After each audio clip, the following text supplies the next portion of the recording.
presque 33 ans, le 9 novembre 1989, un événement énorme arrivait, la chute du mur de Berlin. Cet événement a marqué les mémoires et toute une époque, le XXe siècle. Il a permis, en octobre 1990, la réunification de l'Allemagne. Lorsqu'on parle de cette histoire, on parle très peu du rôle de l'Église, corps du Christ, ou des églises en tant qu'institution dans ce dénouement historique, alors que celle-ci, j'entends ici l'Église avec un grand E, est présente dans de nombreuses sources historiques.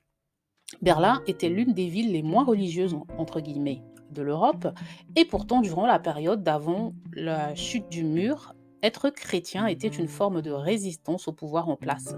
Ce chapitre de l'histoire de l'Europe ou du monde, tout simplement, démontre ce que la Bible nous apprend, et bien qu'un peuple qui s'humilie et se tourne vers Dieu peut être sauvé ou libéré. Que mon peuple qui est appelé de mon nom s'humilie et prie et cherche ma face et revienne de ses mauvaises voies. Moi aussi j'écouterai des cieux et je pardonnerai leurs péchés et je guérirai leur pays, nous dit la Bible dans 2 Chroniques chapitre 2 au verset 14. Quel est donc le rôle de l'Église? Comment a-t-elle participé à réécrire l'histoire avec un grand H? Et si vous nous rejoignez pour la première fois, je suis Louise du blog ilestécrit.com. Je vous embarque dans un petit voyage dans le temps, dans notre rubrique culture mensuelle. Il est bon de savoir.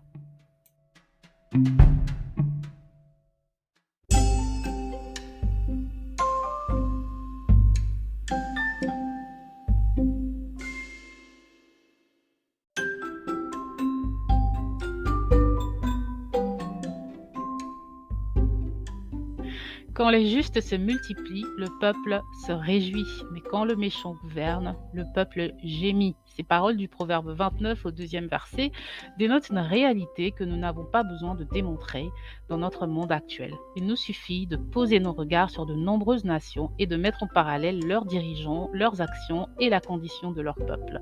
C'était aussi la réalité de l'Allemagne du XXe siècle. Il s'agissait d'une nation divisée en deux par un long mur de 155 km.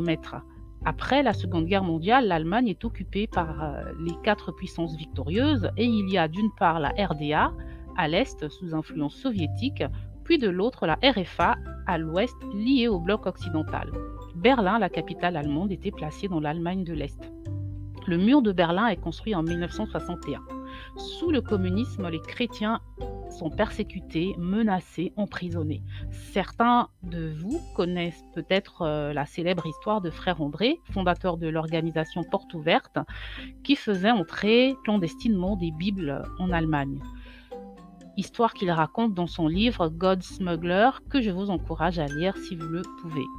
En Allemagne, les églises protestantes étaient des espaces de réflexion et de libre expression, tant pour les chrétiens que pour les non-chrétiens. L'Église a donc joué un rôle important en encourageant notamment les grandes marches de 1989. Je vous lis une information que j'ai trouvée sur le site slate.fr, slate.fr, et je vous mets le lien en description. Qui pourrait contester la part prise par les croyants dans les événements qui ont provoqué la chute du mur de Berlin le 9 novembre 1989 ? À Berlin-Est, la contestation pacifique n'aurait pas été possible sans l'engagement des pasteurs de l'Église évangélique allemande, qui non seulement militaient de longue date pour des réformes démocratiques, mais qui ont su accueillir dans leurs églises, Saint-Nicolas à Leipzig, Gethsemane à Berlin, les manifestants de l'automne 1989. Du côté catholique, grâce à Jean-Paul II, le pape polonais élu en 1978, l'Église du silence, écrasée par la persécution communiste des années d'après-guerre, va non seulement retrouver une voix puissante, mais devenir actrice des événements qui précéderont la chute du mur et le retour à des régimes libres et démocratiques. On comprend bien que le rôle des églises a été primordial, puisqu'elles ont contribué à ce que les événements autour de la chute du mur de Berlin se fassent de manière pacifique. Elles ont aussi joué un rôle important dans le processus de la réunification après la chute du mur.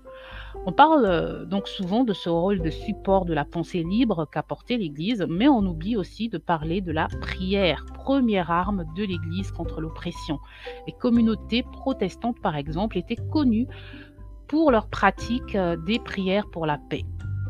Aussi, saisie de compassion pour l'Église persécutée derrière le mur, l'Église du monde entier se mit à intercéder puissamment pendant des années. Dans le livre de Anne Graham, Vision of His Glory, celle-ci décrit comment, devant les persécutions, la pauvreté, les abus des droits humains, le corps de Christ s'est soudé comme un seul homme dans la prière pour intercéder pour la délivrance de l'Europe de l'Est.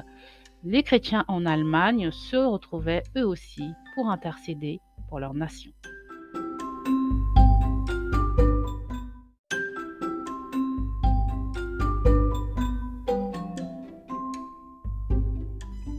Donc, pour préciser un peu les choses, en septembre 1983, lors du congrès de l'Église protestante à Wittenberg, le pasteur allemand Friedrich Schorlemer, s'est organisé pour faire fondre une épée et la transformer en soc de charrue. Le soc est l'une des pièces principales de la charrue. Il s'agit de la partie de la charrue en forme de lame qui rentre dans la terre pour la retourner. Et cette démonstration provocatrice reprenait la vision de paix de l'Ancien Testament dans les livres des prophètes Ésaïe et Michée. En Allemagne de l'Est, cela est devenu un puissant symbole d'une poussée non violente pour le changement. Nous avons donc Michée 4 au verset 3, je cite dans la version Darby, « Et il jugera au milieu de beaucoup de peuples et prononcera le droit à de fortes nations jusqu'au loin, et de leurs épées ils forgeront des socs, et de leurs lances des serpes. Une nation ne lèvera pas l'épée contre une autre nation, et on n'apprendra plus la guerre. » Enfin, nous avons le livre d'Ésaïe au chapitre 2, verset 4, qui dit « Et il jugera au milieu des nations et prononcera le droit à beaucoup de peuples, et de leurs épées ils forgeront des socs, et de leurs lances des serpes. Une nation ne lèvera pas l'épée contre une autre nation, et on n'apprendra plus la guerre. » La ville de Leipzig est aussi entrée dans l'histoire, Leipzig, en devenant l'épicentre de l'opposition populaire. À partir de 1980, l'église Saint-Nicolas, avec seulement une petite congrégation de fidèles, a commencé à accueillir des réunions de prière pour la paix le lundi soir, sous la direction du pasteur Christian Faurer. Et ces réunions commençaient par la récitation des béatitudes du sermon sur la montagne de Jésus. Bienheureux ceux qui procurent la paix, car c'est eux qui seront appelés fils de Dieu. Bienheureux ceux qui sont persécutés à cause de la justice, car c'est à eux qu'est le royaume des cieux, etc. Nous retrouvons ces versets dans le livre de Matthieu au chapitre 5. Ces réunions prirent de l'ampleur et devinrent régulières, en rassemblant non seulement des croyants, mais aussi toute personne intéressée à discuter de liberté, de désarmement ou encore le droit de voyager librement.